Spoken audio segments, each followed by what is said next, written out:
Kedua orang tua saya sudah meninggal, mungkin karena ketidaktahuannya tentang agama Islam yang lebih mendalam. Orang tua saya dulu suka pergi ke dukun, padahal beliau Islam. Ibu saya mengerjakan sholat, tetapi bapak saya kadang sholat, kadang tidak. Kalau saya ingin mendoakan, bagaimana?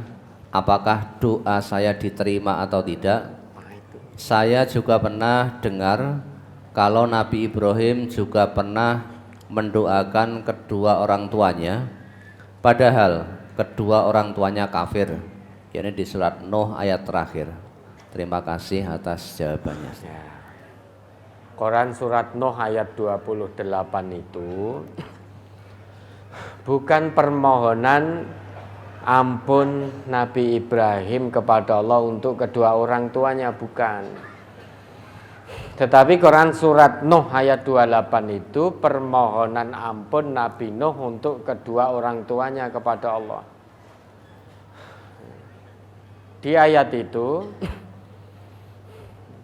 dijelaskan bahwa Nabi Nuh memohonkan ampun kepada Allah bagi kedua orang tuanya. Rabbighfirli wali walidayya waliman dakhala baitiya mu'mina walil mu'minin wal mu'minat wala tazidid dhalimina illa tabara. Itu permohonan ampun Nabi Nuh untuk kedua orang tuanya. Adapun permohonan ampun Nabi Ibrahim untuk orang tuanya, dalam hal ini bapaknya, itu ada di Quran surat Ibrahim ayat 41. Di situ Nabi Ibrahim dijelaskan beliau memohonkan ampun untuk kedua orang tuanya. Rabbanaghfirli wali walidayya walil mu'minina yauma yaqumul hisab. Wahai Tuhan kami, ampunilah dosa-dosaku dan dosa-dosa kedua orang tuaku dan dosa-dosa segenap orang-orang yang beriman kelak pada hari perhitungan amal. Ini permohonan ampun Nabi Ibrahim untuk orang tuanya, untuk bapaknya yang musyrik. Namun doanya Nabi Ibrahim ini itu hanya karena sebatas janji yang pernah Nabi Ibrahim ucapkan kepada bapaknya. Dan janji itu diabadikan oleh Allah dalam Quran surat Maryam ayat 47. Coba diingat itu. Qala salamun alaik sa'astaghfiru laka rabbi innahu kana bi hafiyya. Quran surat Maryam ayat 47. Surat Maryam nomor surat 19 ayat 47. Qala salamun alaik sa'astaghfiru laka rabbi innahu kana bi hafiyya. Berkata Ibrahim, semoga keselamatan dilimpahkan kepadamu. Aku akan memintakan ampun bagimu kepada Tuhanku. Sesungguhnya Dia sangat baik kepadaku. Nah, ini janjinya Nabi Ibrahim kepada bapaknya. Sa'astaghfiru laka rabbi, ini janjinya. Akan aku mohonkan ampun untukmu kepada Tuhanku. Ini janji Nabi Ibrahim. Dan ini dijelaskan pula oleh Allah dalam Quran surat At-Taubah ayat 114 itu. Ya, Quran surat At-Taubah ayat 114. Wa ma kana istighfaru Ibrahim li abihi illa am mau'idatin wa'adaha iyyah. Falamma tabayyana lahu annahu aduwwun lillah tabarra'a minhu. Inna Ibrahima la'awwahun halim. Coba dibaca itu, Ustaz. Surat At-Taubah nomor surat 9 ayat 114. Wa ma kana istighfaru Ibrahim li abihi illa am mau'idatin wa'adaha iyyah falamma tabayyana lahu annahu aduwwan lillahi tabarra'a min inna Ibrahim la'awwahun halim. Dan permintaan ampun dari Ibrahim kepada Allah untuk bapaknya tidak lain hanyalah karena suatu janji yang telah diikrarkannya kepada bapaknya itu. Maka tatkala jelas bagi Ibrahim bahwa bapaknya itu adalah musuh Allah, maka Ibrahim berlepas diri daripadanya. Sesungguhnya Ibrahim adalah seorang yang sangat lembut hatinya lagi penyantun. Ya, jadi setelah nyata bagi Nabi Ibrahim bahwasanya bapaknya adalah aduwwul lillah, musuh bagi Allah, tabarra'a minhu, maka Nabi Ibrahim pun berlepas diri dari bapaknya, dalam arti tidak lagi memohonkan ampun kepada Allah atas dosa-dosa bapaknya. Bagaimana mungkin? Karena bapaknya ini musuh Allah, maka Nabi Ibrahim kemudian kok mendoakan, maka tidak mungkin. Sehingga Nabi Ibrahim berlepas diri. Dan janji atau doa yang Nabi Ibrahim panjatkan kepada Allah sebagai permohonan ampun untuk bapaknya itu hanya karena pemenuhan satu janji saja yang telah diikrarkan Nabi Ibrahim kepada bapaknya. Karena Nabi Ibrahim itu la'awwahun halim, hatinya sangat lembut, juga sangat santun.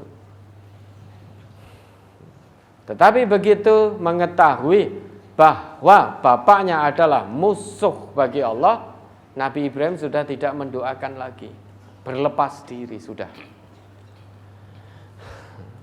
Lah, kemudian kalau memang orang tua kita semasa hidupnya menjalankan sholat 5 waktu, subuh, duhur, asar, maghrib, isya, maka boleh didoakan. Doanya tidak harus dengan bahasa Arab, dengan bahasa Inggris juga boleh. Ya toh, jangan kalau menguasai bahasa Mandarin dengan bahasa Mandarin juga boleh. Bahasa Tagalog juga boleh. Mau bahasa Jawa boleh. Bahasa Sunda boleh. Bahasa apapun yang kita gunakan Allah Maha memahami. Ning yo aja nganggo bahasa ngoko lah. Bahasa ngoko nggak ada sopan-sopannya, itu didengarkan itu gimana gitu. Dengan bahasa Indonesia lah. Jangan bahasa ngoko, apalagi ngokonya ya, saudara-saudara kita. Ya Allah, Rika pirsa nyong iki ya Allah. Didengar itu kurang ya, adab dan akhlak dalam berdoa kepada Allah kurang terpenuhi. Maka gunakan dengan bahasa Indonesia atau bahasa Jawa kalau yang bisa dengan kromo inggil. Kalau tidak bisa dengan bahasa Indonesia. Syukur-syukur hafal doa-doa ini. Syukur-syukur. Maka usaha untuk dihafalkan. Bukan berarti doa nunggu hafal bahasa Arabnya dulu, bukan. Sebelum hafal misalkan Rabbighfirli wali walidayya walil mu'minina yauma yaqumul hisab, sebelum hafal itu boleh dengan bahasa Indonesia. Ya Allah, ampunilah dosa-dosa hamba ya Allah. Ampunilah dosa-dosa kedua orang tua hamba ya Allah. Dan ampunilah dosa-dosa segenap orang-orang yang beriman baik laki maupun perempuan ya Allah. kelak pada hari diadakan perhitungan amal. Itu boleh. Namun jika ternyata orang tua kita tidak sholat, maka At-Taubah 113 melarang itu. Maka lin nabiyyi walladzina amanu ayastaghfiru lil musyrikina walau kanu uli qurbah min ba'di ma tabayyana lahum annahum ashabul jahim. Tidak pantas bagi Nabi dan tidak pantas pula bagi orang-orang yang beriman memohonkan ampun bagi orang-orang musyrik. Artinya orang di luar Islam. Setelah nyata bagi mereka bahwa orang-orang musyrik, orang-orang kafir, orang-orang munafik itu berada di neraka jahanam. Maka orang musyrik, kalau orang munafik kita tidak tahu. Karena kedalaman hati seseorang kita tidak tahu. Orang munafik itu dohirnya juga sholat. Bahkan mungkin kedisiplinannya dalam mengerjakan sholat melebihi sing Islam tenan. Bukankah Abdullah bin Ubay bin Salul dulu luar biasa semangatnya, luar biasa disiplinnya dalam mengerjakan sholat bersama Nabi. Kalau itu munafik atau tidak, kita tidak bisa mengerti. Tapi yang jelas, nahnu nahkum bid-dhahir. Kalau kita lihat secara dhahir yang bersangkutan sholat, maka jika dia meninggal dunia, boleh kita doakan. Karena kita hanya mengerti secara lahir saja. Kedalaman hati seseorang, kita tidak tahu. Perkara dia munafik atau tidak, urusan Allah nanti. Tetapi bagi orang-orang yang di luar Islam, orang-orang yang tidak sholat, sekalipun itu bapak ibu kita, sekalipun itu anak kita, pasangan hidup kita, keluarga kita lah, tetapi meninggal dalam keadaan kafir, dalam keadaan musyrik, dan tidak sholat, meninggal dalam keadaan tidak sholat semasa hidupnya, maka tidak boleh kita mendoakan, memohonkan ampun kepada Allah atas dosa-dosanya, sekalipun itu orang tua kita. Oleh sebab itu, Allah pesankan ku anfusakum wa ahlikum naro. Salah satu tujuannya agar kita senantiasa bisa saling mendoakan. Nah, maka terkait pertanyaan tadi, kalau memang orang tua sholat, boleh didoakan meski sewaktu hidupnya suka pergi ke dukun. Tetapi secara lahirnya sholat, maka boleh dimohonkan ampun. Perkara doanya diterima atau tidak, itu haknya Allah. Nah, kita hanya diizinkan kalau memang zahirnya sholat, kita diizinkan oleh Allah untuk mendoakan. Meskipun juga sampai meninggalnya masih suka ke dukun. Nah, urusan dukunnya itu, kemusyrikannya itu urusan dia dengan Allah. Kalau zahirnya sholat, maka kita diizinkan mendoakan. Doa kita diterima oleh Allah atau tidak, itu hak penuh ada pada Allah.